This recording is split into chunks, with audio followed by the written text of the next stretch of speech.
Boa tarde, queridos irmãos.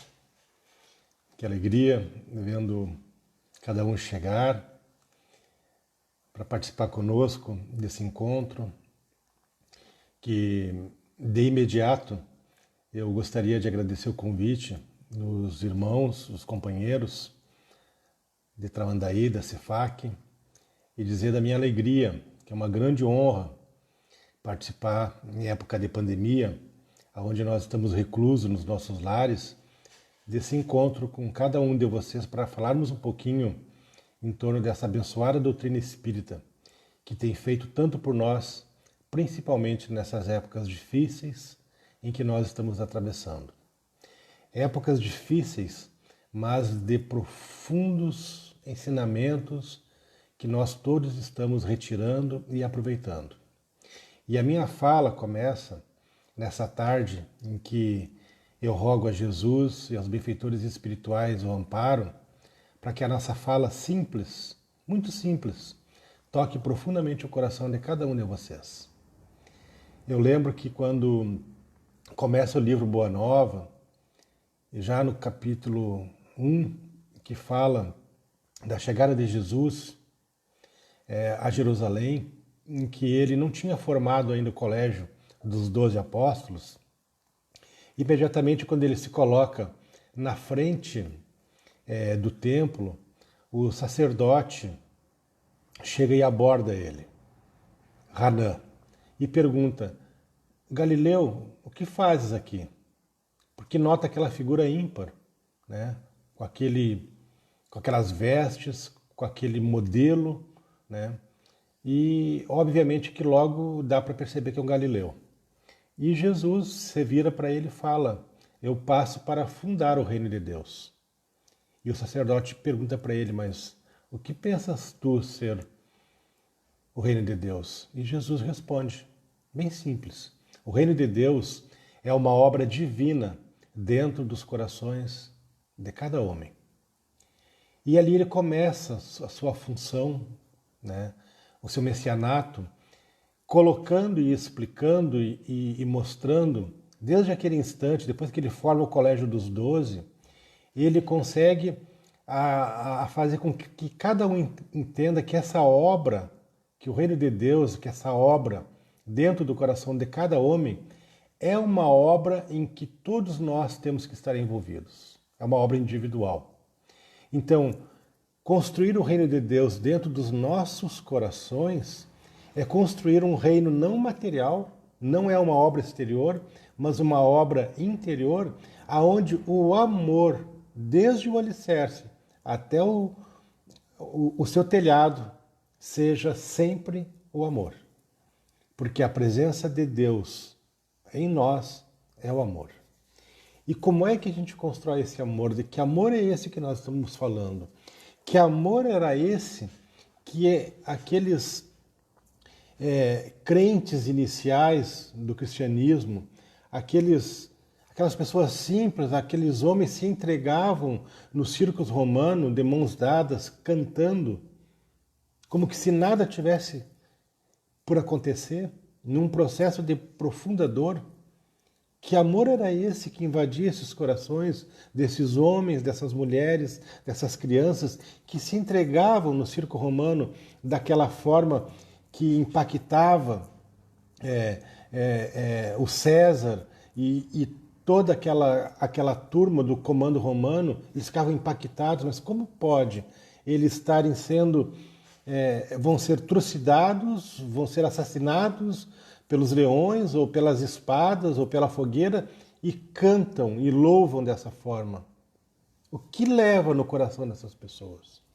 E nos momentos que nós estamos vivenciando agora, de dificuldade, porque para nós é algo novo, estamos de dezembro em diante vivendo um processo novo, o mundo todo, em que nós nos colocamos num isolamento social, num processo que é histórico para todos nós, né, e o mundo todo nunca tinha parado ainda.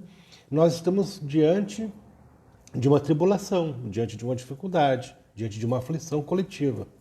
E qual é a nossa conduta? O que nós estamos sendo chamados a este momento? É exatamente esse ponto. é nós darmos o nosso testemunho. Mas o que é o testemunho? O que é testemunhar perante Cristo, perante a humanidade, perante as pessoas? O testemunho não é eu estar com a doença, o Covid, o coronavírus. Esse é um fato. Agora, se eu estiver contaminado com o vírus e passar por esse processo, abraçado na resignação e transmitindo valores espirituais com a minha conduta, isso é testemunho. Mesmo que eu não seja contaminado, como que eu posso passar por esse processo doloroso, angustioso e me mostrar como um verdadeiro e genuíno cristão? Mostrando valores espirituais. Desde o primeiro comando da Organização Mundial da Saúde, das nossas autoridades, que nos indicaram que o caminho a ser seguido seria o isolamento como forma não para somente evitar o contágio, mas para que pudéssemos ter tempo de equipar os nossos hospitais, nos preparar para esse processo coletivo, demonstra naquele momento o chamamento que cada um de nós devíamos estar aplicando ali, que era a regra áurea, ou seja, amar ao próximo e fazer a ele tudo aquilo que fosse feito a cada um de nós. Então é um chamamento muito importante em que nós somos convocados a dar o verdadeiro testemunho. Então, testemunhar não é passar somente pelas doenças ou pelas aflições. Testemunhar é transmitir valores espirituais para aqueles que nos rodeiam, transmitindo dessa maneira viva, através de nós, da nossa experiência, a presença de Deus falando por nosso intermédio. Então, quando eu vou ao supermercado, eu não vou comprar tudo que tem lá, tudo que eu posso, porque eu sei que outras pessoas irão necessitar também. Eu tenho que olhar para o lado nesse processo doloroso, testemunhar, compartilhando alimentos com outras pessoas que estão em dificuldades, porque muitos perderam seus empregos de forma imediata, rápida, e a fome não espera.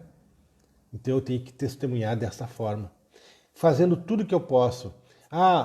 Estou entediado em casa, no isolamento, né? Vamos ocupar o tempo com uma leitura edificante, né?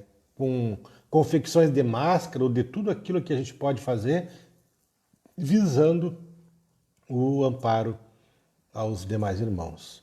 Então nós estamos sendo convocados nesse momento para que Deus fale por nosso intermédio, para que Ele haja, né? Lá no capítulo 10, no versículo 20 de Mateus, nós temos uma orientação que diz exatamente desses momentos que nós estamos passando. Mateus escreve assim, quando Jesus faz uma recomendação aos seus discípulos. E aqui eu quero lembrar que há a diferença entre discípulo e apóstolo. Discípulo é aquele aprendiz do Evangelho, aquele que quer acompanhar Jesus, mas com compromissos específicos. Ele é o discípulo, então é aquele aprendiz atento, aquele aluno que fica prestando atenção em tudo para que aquela orientação logo em seguida já possa ser aplicada. E lá ele escreve assim no versículo 20: pois não sois vós que falam, mas o Espírito de vosso Pai falando em vós. Porque no versículo 19 já dizia que Deus iria falar por nós no momento do testemunho. E nesse versículo assim, pois não sois vós os que falam, mas o Espírito de vosso Pai falando em vós. Então, o que vai falar em mim nesse momento de testemunho, de tribulação? O que vai falar em mim? O Espírito. Mas o Espírito de quem? Do vosso Pai, que é o que diz ali. E onde vai falar? Em vós, ou seja, em mim e em cada um de vocês. Em cada um desses que estão envolvidos, ou seja, de toda a humanidade, independente de credo religioso. Neste momento, o que vai falar em mim é o Espírito de Deus em cada um de nós. Então, neste momento de grande testemunho, tudo que eu vier a fazer, tudo que eu vier a falar, tudo que eu vier a pensar, todas as coisas, como eu me manifesto, é a presença de Deus falando pelo meu intermédio. Então, eu vou mostrar Deus em mim, Deus agindo por meu intermédio. Tá, mas como é que eu posso saber que é Deus que está falando por meu intermédio? Lá na questão 10 e 11 do Livro dos Espíritos, nós temos uma dica para compreender isso. Kardec pergunta assim: pode o homem compreender a natureza íntima de Deus?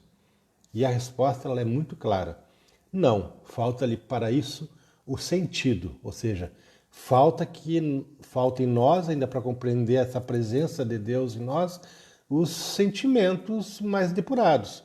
E a resposta continua: quando seu espírito não mais estiver obscurecido pela matéria e pela sua imperfeição, se houver aproximado de Deus, então o verá e o compreenderá.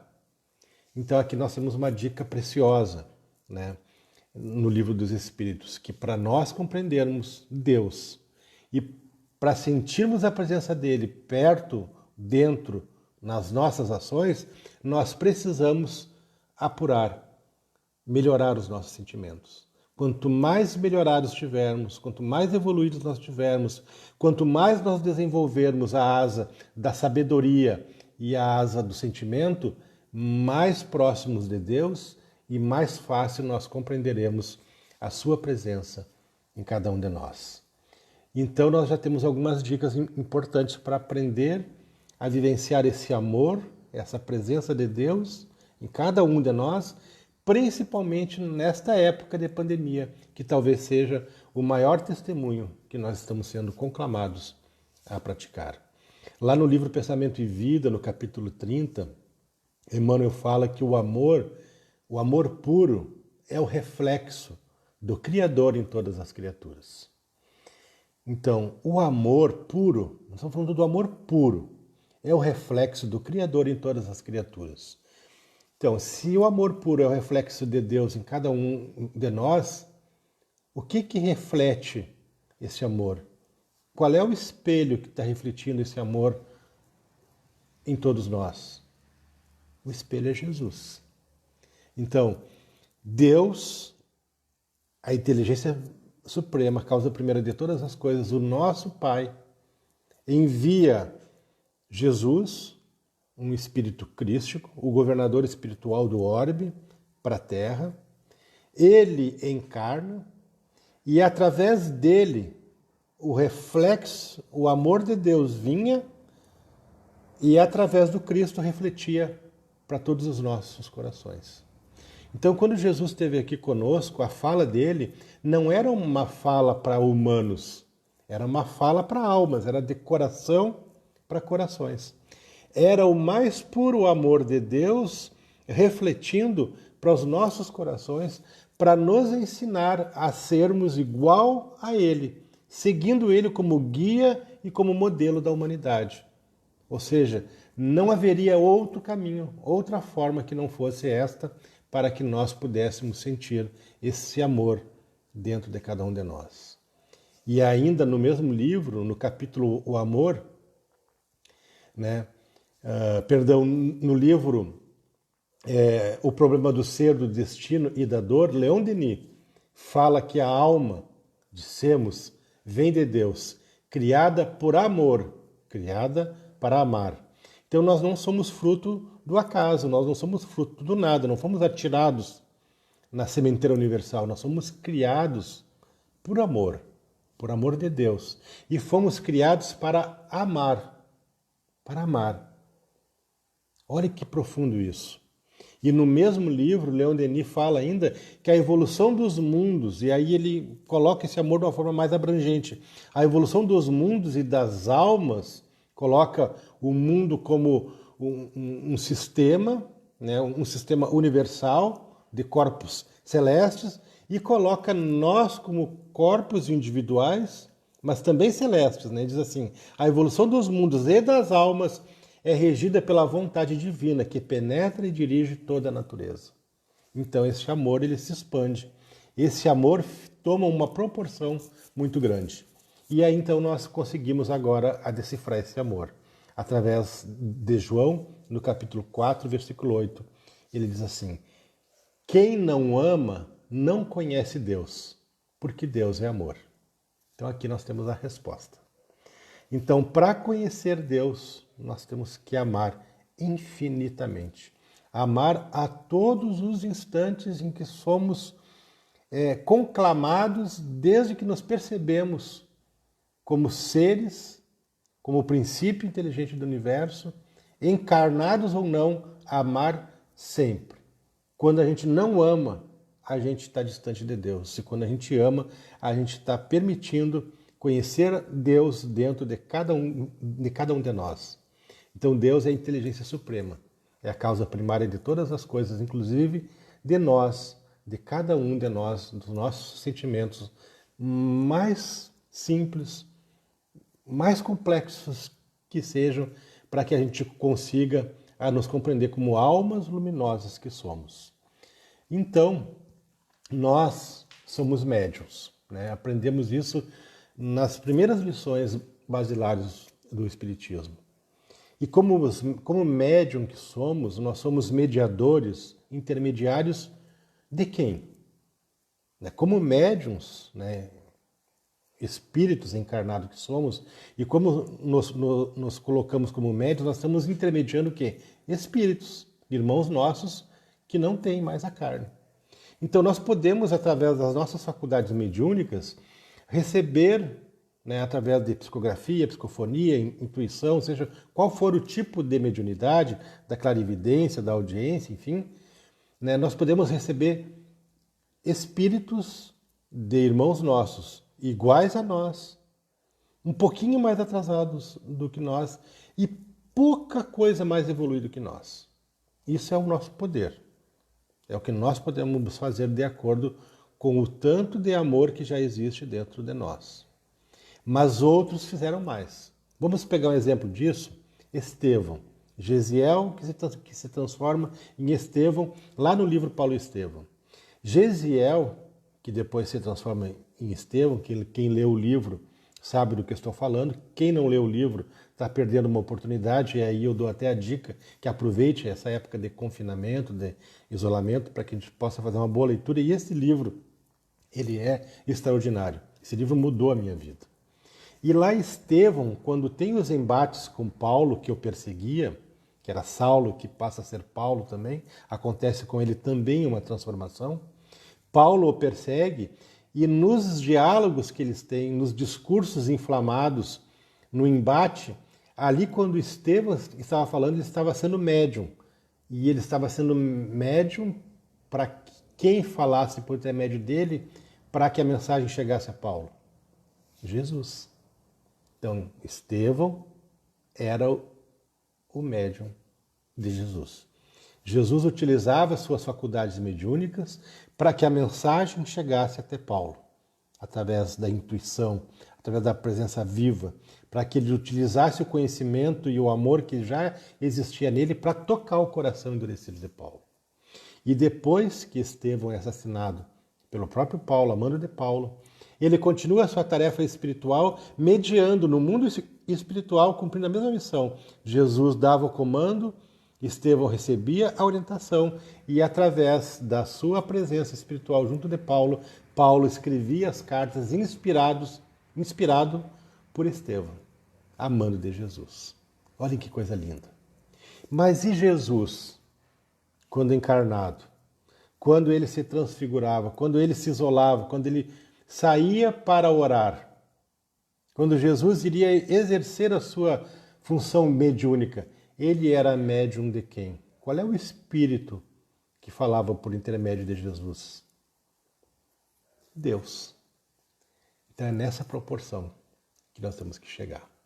Nós temos que ser Estevão e nós temos que ser Jesus. Para que o Espírito de Deus perpasse, permaneça e nos utilize plenamente, nós precisamos melhorar o nosso sentimento. Precisamos colocar tijolos e construir paredes em um alicerce sólido da construção do reino de Deus, que é uma construção diária em cada um de nós, a cada dia, a cada instante.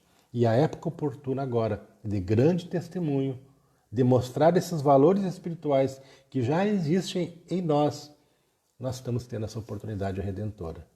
E lá na questão 625, quando Kardec pergunta qual o tipo mais perfeito, né, que pode servir de guia e modelo para a humanidade, que os espíritos respondem que era Jesus, sua forma sucinta, Kardec faz um comentário depois dessa resposta curtinha e objetiva. Ele diz assim: para o homem, Jesus constitui o tipo da perfeição moral a que a humanidade pode aspirar na Terra. Ou seja, o que nós queremos em matéria de evolução moral? Ser igual a Jesus. E ele continua: Deus nos oferece como o mais perfeito modelo, e a doutrina que ensinou é a expressão mais pura da lei do Senhor. Porque, sendo ele o mais puro de quantos têm aparecido na Terra, o Espírito Divino o animava. Então Kardec comenta aqui o que nós estamos falando. Jesus era animado pelo Espírito Divino o tempo todo, para que tudo que ele fizesse pudesse ser a presença de Deus aqui na Terra. Então, desde a manjedoura, ou melhor, desde antes da manjedoura, quando foi feita a programação para que Jesus viesse à Terra, para que ele pudesse encarnar, lá no livro Caminho da Luz, no capítulo 1, tem aquela fala extraordinária de Emmanuel que diz assim, que espíritos crísticos, que são responsáveis, né, pelo nosso sistema solar e outros sistemas, são compostos por espíritos crísticos, ou seja, espíritos puros, uma comunidade de espíritos puros, que são responsáveis por coordenar os mundos. E o nosso mundo, o planeta Terra, é coordenado por um desses espíritos crísticos, que é Jesus, nosso irmão mais velho. E ali fala que essa comunidade de espíritos crísticos se reuniram 2 vezes próximo à Terra, perto da Terra, para momentos específicos. O primeiro do momento foi quando a Terra já tinha se deslocado do Sol, estava em processo de resfriamento e de organização fluídica material, a transformação do fluido cósmico. Eles se reuniram para determinar as diretrizes que a Terra teria. E a segunda vez, essa reunião de espíritos crísticos em torno, perto do orbe, foi para definir a vinda de Jesus aqui na Terra. Então vejam que o amor de Deus vem desde antes. E quando ia como sua mãe e vem ao mundo, bota os pezinhos aqui como criança, ele nasce aonde? Numa manjedoura, num local simples, num local que ninguém poderia imaginar que um rei, o Messias, o esperado, num castelo, num berço de ouro, rodeado por tudo que o mundo material poderia oferecer, e ele vem através de uma manjedoura, já dando ali o primeiro ensinamento para a humanidade, mostrando que a simplicidade e a humildade, mostrando que não importa onde que nós comecemos, mas o que importa é aonde nós vamos terminar. Então o primeiro ensinamento já está ali. Então da manjedoura até a cruz, nós temos assim exemplificação a todo instante. Foram mais de 33 anos da sua presença aqui na Terra, nos ensinando desde o primeiro momento que ele pisa aqui na Terra até o momento que ele sai pelo madeiro, pela cruz. Todo esse tempo foi demonstração de amor puro nele.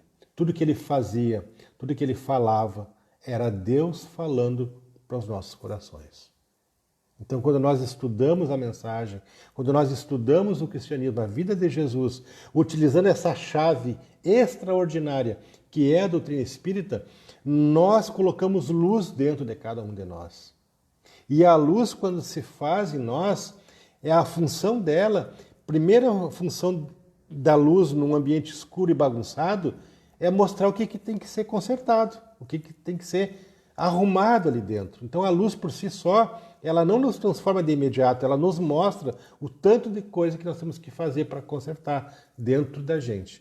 E à medida que a gente vai aprofundando ou deixando essa luz penetrar na escuridão do nosso íntimo, nós vamos nos organizando e nós vamos melhorando as nossas condições para sentir a presença de Deus nos nossos corações.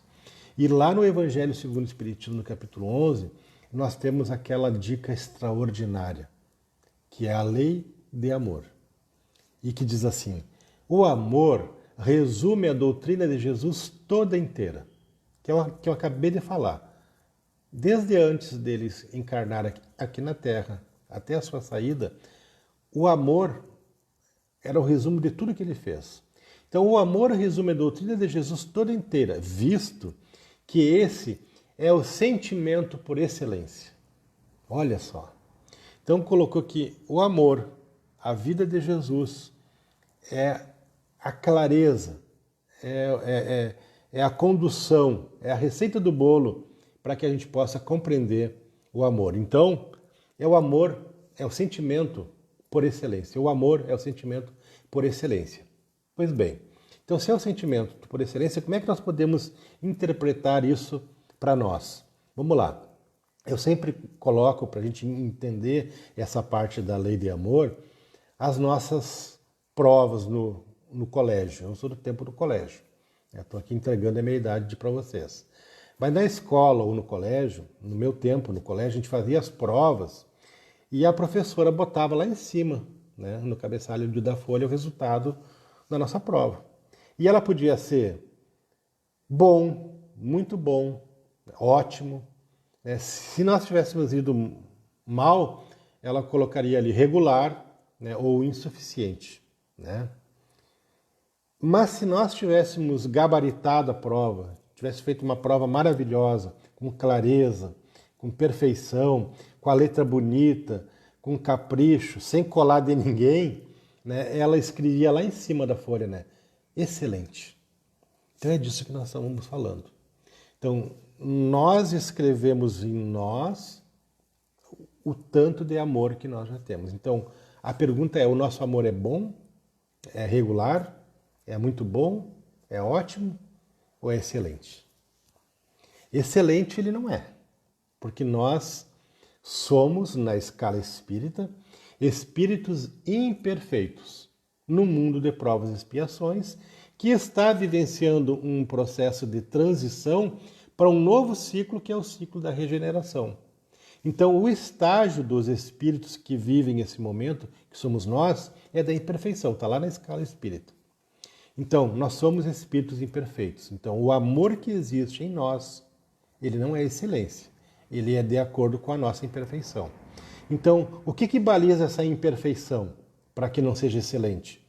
É nós ainda termos ciúmes, nós sentirmos inveja, nós nos melindrarmos, nós ficarmos magoados, nós não compreendermos os nossos parentes difíceis e constituindo ali assim mais danos, mais processos reencarnatórios e complexos, gerando ainda mais dores, né? Não podando as arestas. Isto mostra a nossa imperfeição. Então, quanto mais nós nos conhecemos, mais nós saberemos o quanto que precisamos melhorar. Então, no amor que existe em nós, não é o amor excelência ainda. É o amor imperfeito. É o amor possessivo, que diz que é meu filho, que é minha filha, meu marido, minha esposa. E neste momento de confinamento, de isolamento, que a gente volta para dentro das nossas casas para viver uma experiência familiar genuína, porque muitas vezes nós saímos das nossas casas, trabalhamos, ligamos no automático, somos autômatos da vida e em casa nós ficamos poucas horas acordados e depois muitas horas dormindo e depois fora de casa. Agora nós fazemos tudo dentro de casa. E agora nós somos convidados a fazer esse enfrentamento com a nossa vida real. Então nós estamos dentro das nossas casas, que são as paredes e o teto, e vamos vivenciar uma experiência de lar. A questão é, a nossa casa já é um lar? Já é um lar? Ali reina a amizade, o diálogo, a paciência, a alegria. Isso é lar. Porque parede é casa, é construção material. Mas construção espiritual é um lar. Então agora nós somos conclamados a vir para dentro das nossas casas e vivenciar a oportunidade de lar com todos aqueles que habitam junto conosco, né? Num isolamento forçado, mas que pode e deve ser útil para as nossas reflexões e para as nossas manifestações enquanto espírito responsável por aquelas pessoas que estão ali no nosso convívio, seja entre casal para se conhecer e mais ainda, seja com os filhos para dialogarem e aproveitarem tempo que antes não tinham. Olha só que interessante isso. O que esse processo, o que esse flagelo, um flagelo destruidor, que está ceifando muitas vidas e ninguém está imune, porque essas vidas não têm etnia, não têm cor, não têm religião, não têm classe social. Qualquer um de nós está exposto a esse flagelo, que pode ser destruidor, e está sendo, os índices são alarmantes, de mortes, mas que nós temos que vivenciar juntos esta experiência pandêmica, mostrando esse amor. Então, o amor, né, é o sentimento por excelência. Então, vamos buscar melhorar em nós para tentarmos chegar o mais rápido possível nessa excelência. E aí continua a mensagem. E os sentimentos, este amor, são os instintos elevados à altura do progresso feito. Então, não vamos ficar tristes com a nossa condição. Já há um progresso realizado, já há uma construção em nós. Lembre lá do início que eu falei, quando o sacerdote desafia e pergunta, né, o que era o reino de Deus na perspectiva de Cristo, e ele disse, né, que é uma obra divina dentro dos corações dos homens.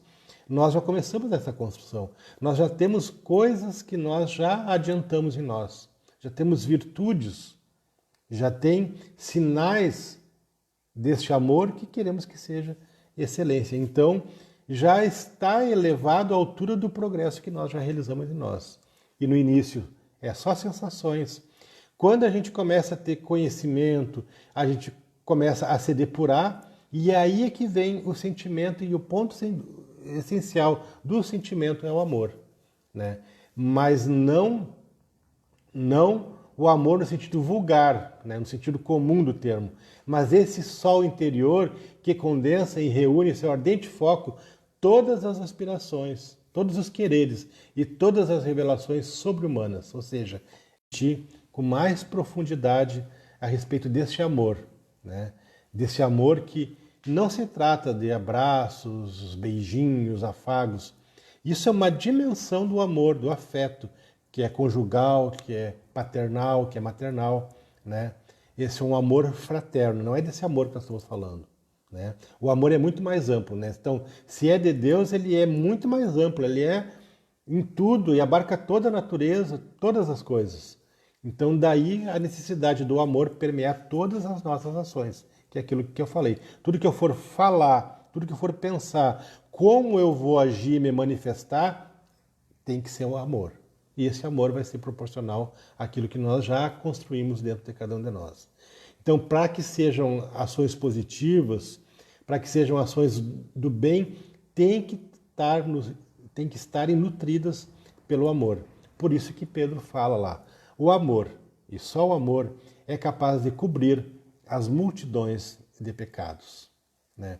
E Leon Denis traz aquela passagem extraordinária que diz assim, o amor é a celeste atração das almas e dos mundos, a potência divina que liga os universos, os governa e fecunda. O amor é o olhar de Deus.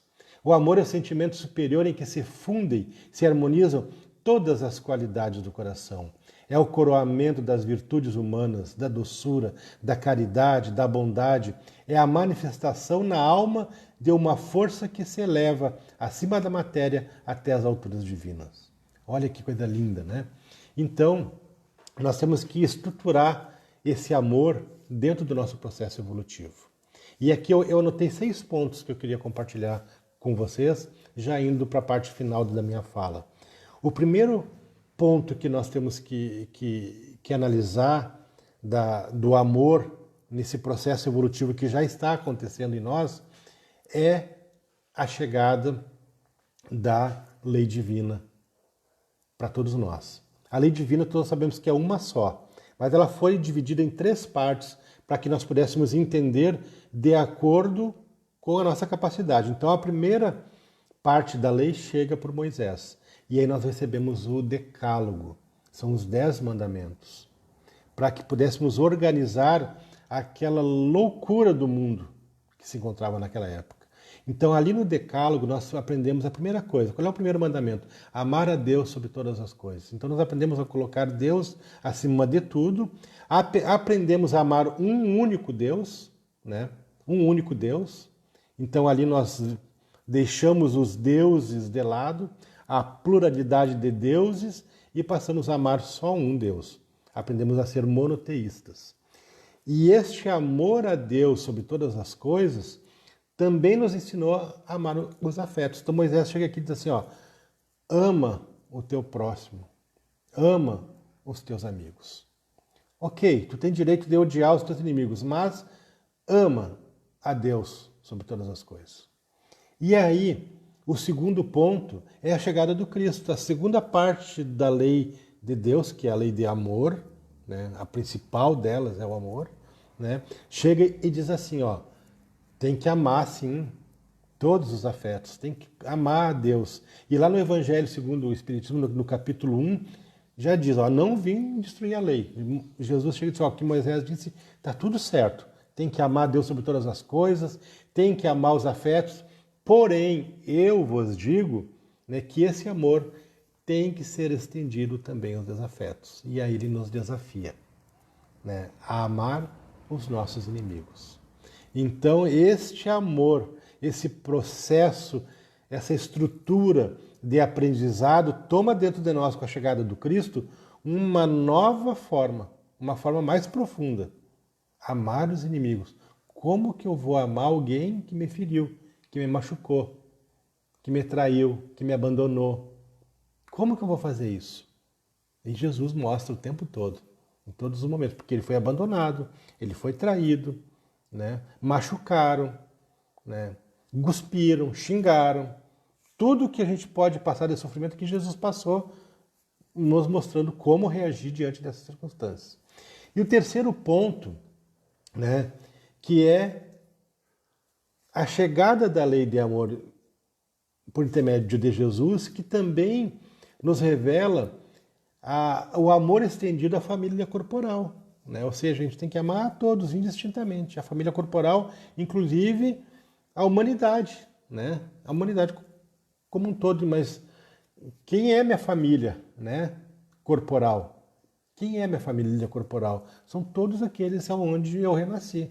São todas aquelas pessoas que estão ali para nos ensinar, os nossos professores do dia a dia, a ter paciência, resignação, todos aqueles com que nós nos comprometemos no passado, de alguma forma nós nos comprometemos com essas almas e agora elas renascem juntas, onde nós estamos envolvidos, né, para resolver problemas antigos que todos nós nos comprometemos. Essa é a nossa família corporal. Então, depois que a gente percebe isso, nós temos que ampliar, e aí é o quarto ponto que eu queria colocar, que é o amor que se amplia à família espiritual. Aí já é toda a humanidade. Aí é todos aqueles que eu amo, me dizem, como eu gosto daquele amigo, daquela amiga, né? E eu não tenho isso com meu irmão, com a minha mãe, com meu pai, com meu filho, né? Mas com essa pessoa que não tem o meu sangue. É a família espiritual. São almas que a gente já conhece de outrora, de outros acontecimentos, que vêm também para podar suas arestas, vem outro núcleo de parentesco corporal, mas que quando nos encontramos, nos identificamos e sabemos, meu Deus, eu tive com aquela pessoa uma única vez e parece que eu já conhecia há tanto tempo. Ela já faz parte da minha família espiritual, nós costumamos dizer isso. E é verdade, né? Então, nós temos que perceber então essa família maior. E depois ampliar isso, né? Como quinto ponto, que é o amor sem fronteiras como lei universal. E agora nós temos a oportunidade de vivenciar isso. Nunca tivemos tão ligados ou interligados com a humanidade toda por causa de um vírus, de algo invisível que nos coloca, né, sentindo a mesma dor de qualquer parte do mundo. Mostrar que nós somos interligados, que nós somos uma única família, né? E temos que sentir esse amor em nós sem fronteiras, para que seja uma lei universal. E o sexto ponto que eu queria colocar como estrutura do aprendizado né, em nosso processo evolutivo, é o amor como caminho para nos religar ao Pai, nos reunir junto dele. Então, quando Paulo fala lá no livro dos Espíritos que nós devemos gravitar em torno da unidade divina, ele está nos mostrando que nós não estamos gravitando em torno da unidade divina ainda. Que para gravitar em torno de Deus, ou seja, para estar reunido com Deus, para nos religar no sentido etimológico da palavra religião a Deus, nós precisamos de 3 coisas, né? Que é o amor que nós estamos falando, o amor, nós precisamos da justiça, né? Que é fruto do amor, quem ama é justo, né? E precisamos da ciência, da sabedoria. Essas 3 coisas, quando reunidas em nós, fazem com que a gente gravite em torno de Deus, porque Ele é a causa primeira de todas as coisas. E Paulo alerta, e 3 coisas são opostas a isso, né? O ódio, a injustiça e a ignorância. Então, quando nós não estamos próximos de Deus, é porque nós estamos vivenciando essas 3 coisas negativas. Nós somos injustos, nós deixamos o ódio nos conduzir, o egoísmo, que é quem abarca tudo isso, né? E a ignorância. Achamos que sabemos tudo e que não temos mais nada a aprender. Isso é falta de humildade. E quando a gente faz isso, nós não gravitamos em torno de Deus, mas estamos gravitando em torno de nós mesmos, do nosso umbigo. Então nós estamos deixando o egoísmo, que é a maior chaga da humanidade, nos conduzir. Então nós precisamos aprender o caminho, né, para nos religar e reunir com o Pai. E nós sabemos como. Jesus diz, eu sou o caminho, a verdade e a vida. Ninguém vem ao Pai senão por mim. Se me conheceis, também conhecereis meu Pai.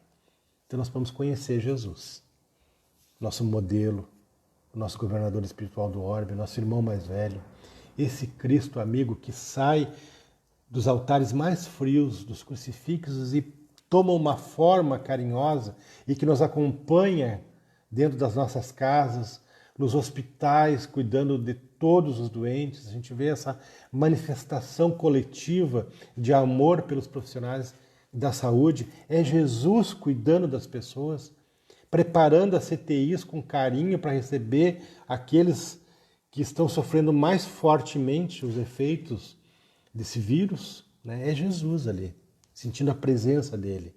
Então nós temos que observar esses mandamentos, essas formas de amar e ampliar a nossa proporção. Emmanuel tem um poema muito lindo lá no livro Luz Bendita, que ele fala que nós precisamos sentir o perfume de Deus. Mas que perfume é esse? Né? E a poesia é intitulada Perfume de Deus, que diz assim: derramou-se o perfume das alturas celestes. Os homens o puseram em vasos numerosos, uns esguios e altos, outros amplos e ovoides, alguns feitos de ouro, outros de barro ou prata, tantas formas diversas, mas o aroma era o mesmo. Esta é a história do amor, o perfume de Deus. Então Emmanuel fala nesse poema, né, que o amor, o perfume de Deus, né, veio das alturas celestes, né, e veio para toda a humanidade. Uns, né, de etnia diferente, de credo diferente, de forma diferente, uns altos, outros baixos, uns gordos, outros magros, né, cores de pele, mas todos os vasos receberam o mesmo amor, todas as formas, todos os tipos, né? E essas formas tão diversas carregam em si esse aroma, o perfume de Deus, que é o amor. Olha que lindo, né? Então, eu desejo profundamente que a gente utilize, né, esse sentimento que já existe em nós, mesmo sendo imperfeitos, há este amor imperfeito, e que a gente consiga, em época de pandemia, a sentir com profundidade este amor em nós. E Pedro, ele sentiu isso, esse amor pulsante, desde o primeiro instante, quando ele aceita o convite de Cristo para que fosse pescador de homens, né, até o momento em que ele sai de cena aqui na Terra. Nesse processo de quando ele conhece Jesus até o seu desencarne, Pedro teve a oportunidade de construir o reino de Deus dentro do seu coração. E Jesus ensinava ele a todo instante. Quando ele tira a espada, corta a orelha do soldado para defender Jesus, né, naquela condição humana dele, Jesus silencia: calma, Pedro, embainha a tua espada. Quem com ferro fere, com ferro será ferido. Ensinando o apóstolo, em todos os instantes, a construir dentro do coração dele esse reino de amor, para que ele pudesse vencer isso. Quando Pedro nega Cristo, que ele vive dentro dele um arrependimento, um remorso terrível, e que faz com que ele se torne responsável por todos os cristãos, e ele tinha que dar exemplo disso. Então Pedro é o exemplo claro em humanidade de que nós também podemos fazer o que ele fez.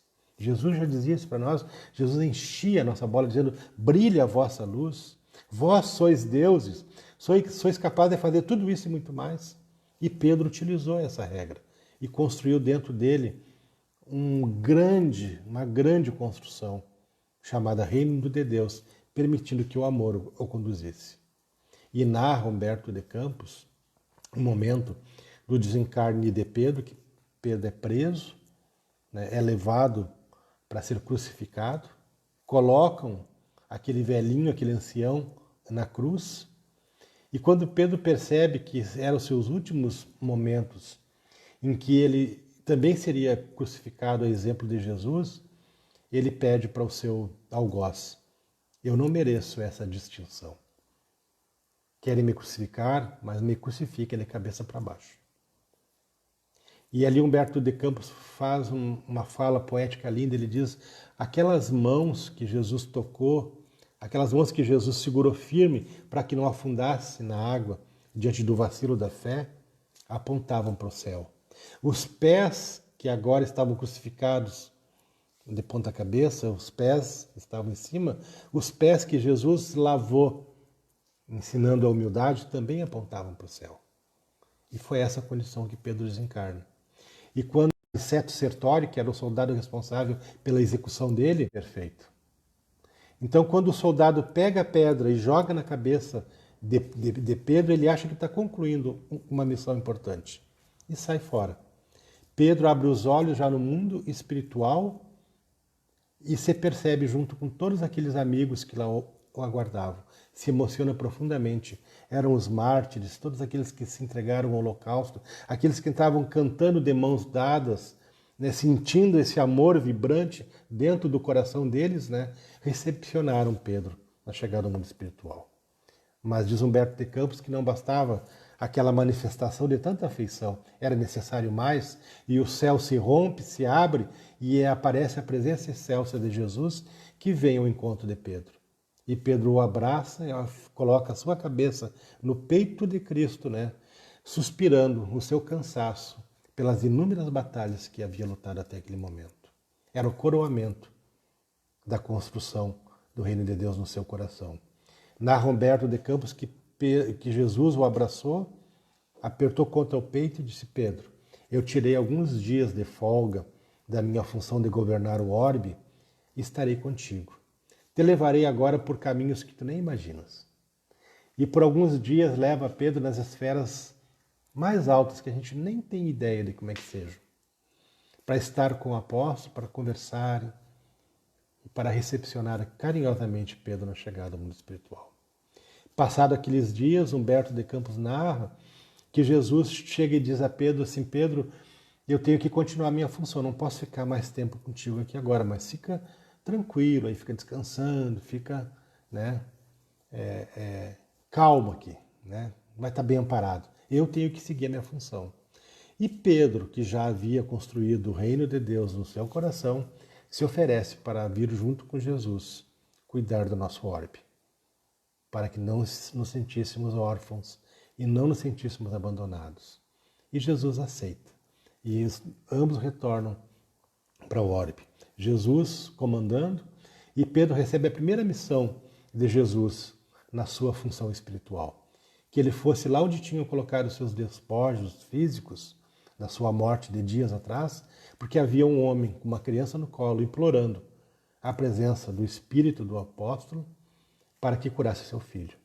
Pedro, imediatamente recebendo aquela ordem de Jesus, ele vai até o local, percebendo a angústia daquele homem com aquela criança, às portas de estar morto. Pedro dá um passe espiritual, espalha os fluidos regeneradores, reconfortantes, e a criança retoma a vida física, para a alegria e para a emoção daquele pai. E quando Pedro percebe o homem que ali está, percebe nele Aniceto Sertório, o soldado que há poucos dias atrás tinha jogado a pedra na sua cabeça, provocando seu desencarne. Ele havia se convertido depois da repercussão da morte de Pedro. E com seu filho doente implorava agora, iniciando um processo de amorosidade no seu coração, busca o auxílio. E Pedro mostra que realmente ele já tinha construído no seu reino este mundo de amor e fraternidade. Ele paga o mal com o bem, traz o filho dele à volta. Iniciava para aquele soldado naquele instante a construção do reino de Deus. E começa agora para nós no processo de pandemia também, ou continua para nós, a construção dentro do nosso coração, dessa construção que está inacabada. A obra de Jesus era essa, era construir em cada um de nós, construir no mundo todo esse mundo de amor. Mas a obra ficou inacabada. Ele teve que voltar antes e ficou inconcluída. E Jesus precisa de nós para que a obra seja concluída. Ele precisa de nós, assim como nós precisamos dele. E nós estamos aqui comprometidos com essa obra. Assim como Madre Teresa de Calcutá, que também mostrava o amor já de forma angelical no seu coração. E ela dizia que ela era o lápis de Deus, afirmando que quem escrevia nesse lápis era o Senhor, era Deus, era o Cristo.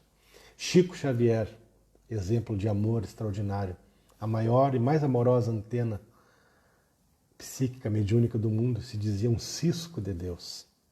Um cisco de Deus, a ínfima partícula, mas que era importante aquela partícula estar aqui. E a irmã Dulce dizia que a miséria é falta de amor nos homens. Então nós precisamos acabar com a miséria, aumentando o amor no nosso coração. Esse é o convite que eu deixo a todos vocês, que amemos-nos uns aos outros, como Jesus nos amou. Vamos fazer tudo o que nos cabe para cuidar do próximo. Em época de pandemia, nós não podemos pensar de forma isolada, nós temos que pensar de forma coletiva. Porque eu me cuidando, eu estou agora na minha casa, com a minha esposa, com as nossas gatinhas, né, cumprindo o que o Ministério da Saúde nos exige. Mas da nossa casa, nós não deixamos de participar e nos reunir com outros irmãos, como aqui agora, de forma online, agradecendo profundamente a presença de cada um que eu vejo aqui, tantos amigos, né, de Tramandaí e de todo esse estado espalhado, que estão nos assistindo, e rogar a Jesus que adentre o lar de cada um de vocês, deixando ali fluidos de paz, de concórdia e de muita saúde, para que a gente possa enfrentar essas dificuldades. Que Jesus abençoe a cada um de vocês, que possa orientar os pensamentos, que possa aliviar as tensões, retirar a angústia, retirar a ansiedade desses momentos em que o confinamento nos cria alguns processos psicológicos através das nossas doenças mentais.